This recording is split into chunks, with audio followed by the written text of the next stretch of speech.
Hello everyone, आज है 20 जुलाई और आज इस वीडियो में हम बात करने जा रहे हैं यस बैंक के बारे में। देखिए 19 से 20 रुपए के ऊपर ये शेयर अभी ट्रेड कर रहा है। आज भी हल्की सी यहाँ पर गिरावट जरूर बनी है। यस बैंक पिछले कुछ दिनों से अपने एफपीओ के लिए काफी ज्यादा चर्चा में रहा है। तो इस वीडियो में हम बात करेंगे उस एफपीओ के बारे में और इस शेयर में खरीदारी करना कितना सही रहेगा, कितना रिस्की रहेगा, वो भी आज हम इस वीडियो में बात करेंगे। लेकिन उससे पहले अगर आपने अभी तक चैनल को सब्सक्राइब नहीं किया है तो प्लीज अभी इसे सब्सक्राइब कर लीजिए, क्योंकि आगे भी बहुत सारे वीडियोस हैं जो आपको काफी ज्यादा हेल्प करेंगे। तो चलिए शुरू करते हैं। तो जैसे कि आप देख सकते हैं कि यस बैंक 19 से 20 रुपए के आसपास ट्रेड कर रहा है। पिछले एक महीने की बात करें तो पिछले एक महीने में 30% की हमें यहाँ पर गिरावट देखने को मिली है। 28 रुपए तक का हाई इसने बनाया है और 19 रुपए तक का इसने लो भी बनाया है। पिछले एक साल की हम बात करें तो पिछले एक साल में यस बैंक में 76% की हमें गिरावट देखने को मिली है। 96 रुपीज तक का हाई यहाँ पे बना था। उसका बाद आप देखिए तो गिरावट के बाद तेजी भी आई, लेकिन वो सिर्फ और सिर्फ एक ट्रैप था। वापस शेयर नीचे गिरा, वापस तेजी आई जब बहुत बड़े लोग मतलब बहुत सारी बैंक इसको रेस्क्यू करने के लिए आ गई। यस बैंक का जब क्राइसिस हुआ था तब मतलब जितने भी डिपॉजिटर्स थे उनके ऊपर रिस्ट्रिक्शन लगा दिया गया था कि महीने में आप इतने से ज्यादा पैसा नहीं निकाल सकते। और उस खबर के चलते, उस सिचुएशन के चलते 36 रुपए का शेयर एक ही दिन में 16 रुपए पर आ गया।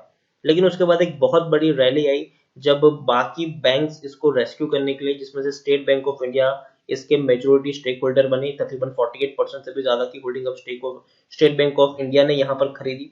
उसके बाद कई सारी बैंक्स थी, आईसीआईसीआई बैंक, एक्सिस बैंक, कई सारी बैंक इसको रेस्क्यू करने के लिए आई और सबने पैसा लगाया। और ये वो दौर था जब एक बहुत बड़ी रैली हमें यस बैंक के शेयर में देखने को मिली। लेकिन बाद में हुआ क्या? टूटकर बिखर गया। देखो, टूट के बिखरने का सिंपल रीजन था। बैंक रेस्क्यू करने क्यों आई? पहला उनका खुद का स्वार्थ था, क्योंकि अगर यस बैंक जैसा इतना बड़ा बैंक अगर डूबता है तो कहीं ना कहीं लोगों का भरोसा बैंकिंग शेयर से उठ जाता है। लोग बैंक में अपना पैसा सेफ नहीं समझते जब यस बैंक जैसा इतना बड़ा बैंक डूबता है तो। दूसरा स्वार्थ, 10 रुपए जितने मामूली प्राइस पर यह शेयर अवेलेबल था लोगों के लिए। बैंक को, जिन बैंकों ने यहाँ पर पैसा लगाया उन सभी बैंक को 10 रुपए के भाव से शेयर बांटा गया था। तो भैया जब इतना सस्ता अगर मिल रहा था तो जाहिर सी बात है बहुत सारी बैंक इसमें अपना पैसा लगा ही देगी। और वही हुआ, शेयर में तेजी आई, बैंकों ने पैसा लगाया, लेकिन वापस से शेयर टूटना शुरू हो गया। क्योंकि अगर हम देखें तो फंडामेंटली ये शेयर उतना ज्यादा अच्छा नहीं था। लेकिन बाद में थोड़ी सी तेजी भी आई गिरावट के बाद, लेकिन पिछले कुछ दिन से सिर्फ और सिर्फ यहाँ पर गिरावट बनी हुई है। अभी और ज्यादा गिरावट आई। रीजन यह है कि बैंक को पैसा चाहिए अपना मैनेजमेंट चलाने के लिए, बैंक को चलाने के लिए लिक्विडिटी सबसे पहले चाहिए इनको। जो पैसा इन्होंने बाकी बैंकों से फंडरेज करके कमाया था वो उतना ज्यादा बड़ा अमाउंट नहीं था। 10,000 करोड़ रुपए के आसपास उनका इनके पास पैसा आया था, लेकिन वो उतना ज्यादा नहीं था कि बैंक लंबी दूरी के लिए सरवाइव कर सके। बैंक को और ज्यादा पैसा चाहिए, और ज्यादा पैसा लाने के लिए उन्होंने एफपीओ लॉन्च किया। एफपीओ लॉन्च किया और 15,000 करोड़ रुपए जुटाने का इन्होंने फैसला किया। अब जाहिर सी बात है कोई बड़ा इन्वेस्टर यहाँ पर हाथ डालने को तैयार नहीं था। तो ये लोग पब्लिक के पास गए और पब्लिक को बोला कि भैया हम 12 से 13 रुपए के भाव पर आपको शेयर बांट रहे हैं, आप चाहे तो खरीदारी कर लो। और वही हुआ। 95% सब्सक्राइब हो चुका है और आखिरी दिन में। तो यहाँ पर कुछ न्यूज इस तरीके से है। The follow public offer of Yes Bank has subscribed 92.75% so far on final day of bidding July 17। तो 17 तारीख तक ये तकरीबन इतना सब्सक्राइब हो चुका था। The issue has received bid for over 847 crore equity shares against FPO size of more than 909 crore equity shares। अब देखिए तकरीबन 95% का यहाँ पर सब्सक्राइब दिखाया जा रहा है। The maximum bid was received at lower end of the price band of 12 and 13 per share.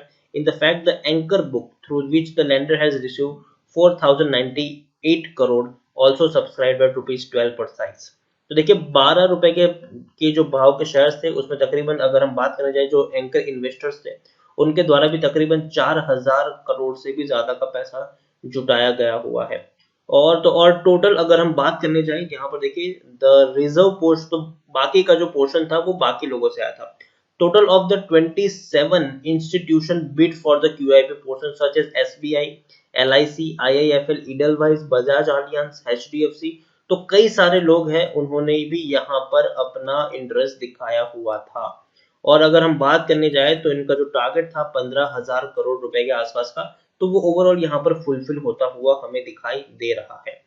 एक अच्छा मूव इनके द्वारा जरूर था, लेकिन अब तो वो फ्यूचर आने वाला वक्त ही बताएगा कि ये जो डिसीजन था वो कितना अच्छा था और कितना बुरा था।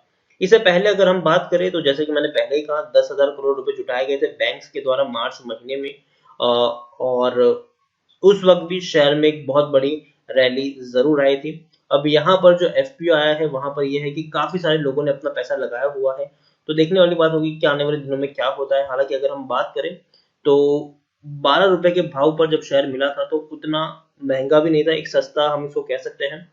लार्ज कैप स्टॉक है, तकरीबन 24,000 करोड़ के आसपास का मार्केट कैप है। यहाँ पर देखिए NSE में आज तो तकरीबन तकरीबन 3.25 करोड़ जितना इसका वॉल्यूम ट्रेड देखने को मिल रहा है, 3.25 करोड़ जितना वॉल्यूम ट्रेड है। लेकिन एक चीज हमें भूलनी नहीं चाहिए, हालांकि ये मार्च का डेटा है, लेकिन फिर भी हर कोई बिकवाली कर रहा था, चाहे प्रमोटर हो, FIs हो, म्यूचुअल फंड हो या फिर इंश्योरेंस कंपनी, वो भी बहुत बड़ी क्वांटिटी में बिकवाली चल रही थी। यहाँ पर हम देखें तो स्टेट बैंक ऑफ इंडिया सबसे बड़े हाईएस्ट पब्लिक शोल्डर, जिनके पास 48.21% की होल्डिंग देखने को मिल रही है। डिविडेंड पिछले साल जून महीने में पे किया था, इस साल कोई खबर नहीं आई है अभी तक डिविडेंड की, और मुझे लगता है कि शायद डिविडेंड बहुत ही मुश्किल से मिले, यहाँ पर शायद ना के बराबर चांस है इनके डिविडेंड मिलने के इस साल की अगर मैं बात करूं तो। यस बैंक के बारे में अगर हम यहाँ पर बात करें तो यस बैंक टेक्निकल रेटिंग कुछ खास अच्छी नहीं है। रीजन यह है कि भैया शेयर 19 रुपए के ऊपर अवेलेबल है यहाँ पर, और FPO में लोगों को 12 से 13 रुपए पर बांटा गया है शेयर। तो शॉर्ट टर्म में जरूर मार्केट इसको एवरेज करने की कोशिश करेगा। मार्केट में शायद अभी थोड़ी और गिरावट आपको देखने को मिलेगी, यस बैंक के शेयर में थोड़ी सी और गिरावट आपको देखने को मिलेगी, वो भी ऐसे कंडीशन में जहां पर पिछले कुछ दिनों से यस पूरे के पूरे मार्केट में बहुत बढ़िया रैली आपको देखने को मिली है। निफ्टी 11,000 से भी ऊपर निकल चुका है, और ऐसी सिचुएशन में यस बैंक का परफॉर्मेंस बिल्कुल भी देखने को नहीं मिल रहा है। यहाँ पर हम देखें तो according to Moneycontrol user 24% लोग खरीदने की सलाह दे रहे हैं, 73% लोग बेचने की सलाह दे रहे हैं, और 3% लोग होल्ड करने की बात कर रहे हैं। 73% लोग कह रहे हैं कि भैया बेच दो। रीजन सिंपल था कि जब 12-13 रुपए पर शेयर मिल रहा है तो कोई 20 रुपए पर इसको होल्ड क्यों करेगा। लोग बेचकर वापस 12 से 13 रुपए पर इसको खरीद लेंगे ताकि उनको नुकसान भी कम हो, और शायद आने वाले दिनों में थोड़ा सा शेयर ऊपर बढ़ भी जाए तो मुनाफा वसूली भी वो लोग कर ले। तो यही एक सबके दिमाग में थॉट यहाँ पे चल रहा है।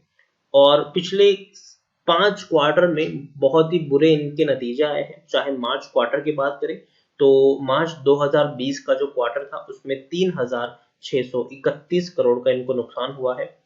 दिसंबर में के क्वार्टर में 18,565 करोड़ का लॉस था, सितंबर में 630 करोड़ का लॉस था, जून में 95 करोड़ का मुनाफा था। हालांकि ये एक अच्छा रहा, लेकिन फिर भी उतना बड़ा प्रॉफिट नहीं है ये। मार्च 2019 के क्वार्टर में 1500 करोड़ का लॉस। तो यहाँ से जो नुकसान की शुरुआत हुई थी वो अभी भी कंटिन्यू है। जून का जब नतीजे आएंगे, जून 2020 के क्वार्टर के जब नतीजे आएंगे, तब वो भी उतने अच्छे नहीं आएंगे। हो सकता है कि और बड़े लॉस आपको देखने को यहाँ पर मिल जाए। अभी तक डेट सामने नहीं आई इनके आई है कि कब जून के नतीजे आएंगे, लेकिन उम्मीद करते हैं कि बहुत जल्दी आए। शेयर होल्डिंग में आप खुद देखिए कि प्रमोटर से लेकर FIs से लेकर इंश्योरेंस कंपनी से लेकर म्यूचुअल फंड, हर कोई बहुत बड़ी क्वांटिटीज बेच रहा है यहाँ पर। लेकिन हो सकता है कि जब जून का तो नहीं, लेकिन जब उसके बाद का क्वार्टर का जब डेटा अपडेट हो तो सब शायद आपको बड़े फंड हाउसेस की खरीदारी देखने को मिले, क्योंकि बहुत लोगों ने FPO में खरीदारी की हुई हो सकती है। ओवरऑल अगर शेयर आपको 12-13 रुपए के ऊपर मिल रहा है तो जरूर शॉर्ट टर्म के लिए एक अच्छा बेनिफिट हो सकता है आपके लिए। अगर मैं यहाँ पर वर्ड यूज कर रहा हूँ शॉर्ट टर्म के लिए, ठीक है। FPO में अगर आपको शेयर 12 से 13 रुपए पर आपने लिया है तो शॉर्ट टर्म में, और इवन इससे पहले भी जब FPO लॉन्च होने वाला था तब भी मैंने वीडियो बनाया था और मैंने कहा था कि अगर FPO में मिलता है आपको 12 से 13 रुपए पर, तब आप इसको शॉर्ट टर्म के लिए रख सकते हैं। और लेकिन हाँ, एक लॉट से ज्यादा की खरीदारी मत करिएगा, वो भी मैंने कहा था। हर लॉट में 1000 शेयर थे यहाँ पर, तो 1000 शेयर से ज्यादा की खरीदारी करने की भी एडवाइस मैंने नहीं दी थी। मैंने कहा था कि सिर्फ 1000 शेयर ही खरीदो अगर आपको FPO में मिलते हैं तो। और अगर आप उसको 15-16 पर भी बेच पाओ तो मेरे हिसाब से आपको मुनाफा वसूली कर लेनी चाहिए, ये भी मेरा मानना है यहाँ पर। तो ओवरऑल मैं यही कहूंगा कि एफपी में अगर आपको शेयर मिले हैं तो आप होल्ड कर सकते हो, और यहाँ से अगर थोड़ी सी तेजी आती है तो आप उसमें मुनाफा वसूली लॉन्ग टर्म में कर सकते हो। लेकिन 19 रुपए पर मैं खरीदने की सलाह बिल्कुल भी नहीं दूंगा, क्योंकि आप खुद सोचिए कि जिन बैंकों ने खरीदारी की थी उनको 10 रुपए पर भाव पर शेयर मिला है, एफपीओ में लोगों ने 12 से 13 रुपए पर शेयर खरीदा है, तो कोई 19-20 रुपए में अभी क्यों खरीदेगा इसको। अगर तेजी आती भी है, याद रखिए, अगर यहाँ से थोड़ी सी तेजी आती भी है तो मुझे लगता है कि वो टेम्पररी तेजी होगी, और इसका आपको फायदा उठाना चाहिए शेयर को बेचने में, ना कि और ज्यादा खरीदारी करने में। तेजी आने पर मैं यहाँ पर खरीदारी करने की सलाह नहीं दूंगा यस बैंक में। ओवरऑल मैं यही कहूंगा कि अभी खरीदारी मत करिए, इस प्राइस पर एफपीओ में मिला है तो रख सकते हो, और तेजी आए वेट करिए, तेजी आने की, तेजी आए तो आप इसको एग्जिट भी कर सकते हो। तो इसी के साथ वीडियो को एंड करूंगा। अगर आपको वीडियो पसंद आया हो तो प्लीज इसे लाइक कर शेयर करें। अगर आप चैनल पर पहली बार आए तो प्लीज सब्सक्राइब करें, और यस बैंक के बारे में आप क्या सोचते हैं वो भी आप मुझे कमेंट में लिखकर बता सकते हैं। Thank you.